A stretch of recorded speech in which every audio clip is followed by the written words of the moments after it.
Tea is the second most consumed beverage globally, after water. The variety of tea is influenced by the extent to which the harvested leaves are allowed to oxidize before they are dried. Black tea is made from leaves that are fully oxidized before they are dried. This process gives black tea its rich color and strong flavor, while green tea is made from leaves that are quickly dried or steamed to prevent oxidation. This helps preserve the leaves' natural green color and results in a lighter, fresher flavor compared to black tea. Oolong tea is partially oxidized, falling somewhere between green and black tea.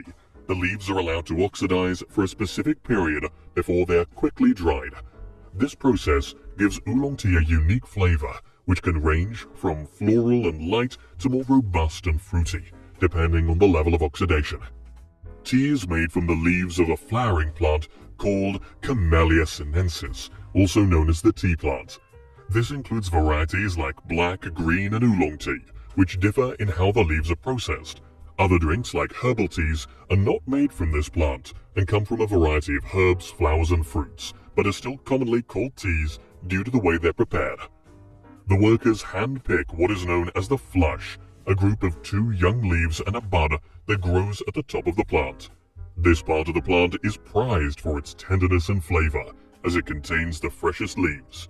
The flush is harvested at a specific stage in the plant's growth, when these young leaves offer the best aroma and taste.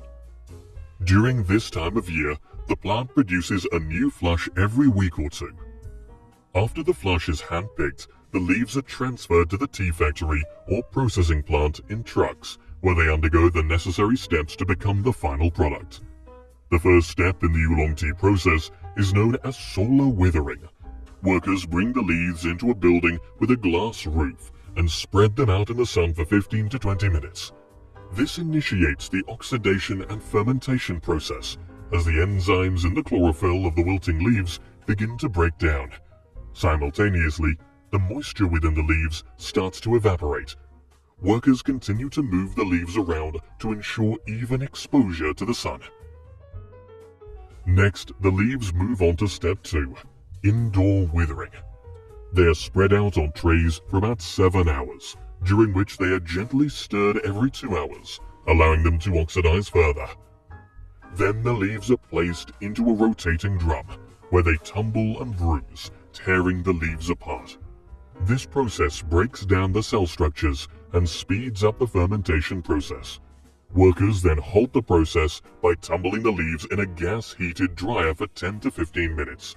This step, known as fixation, locks the oxidation at the desired level, which can range from 9% to 83%. This stage is the most important, as it sets the final taste and color of the tea.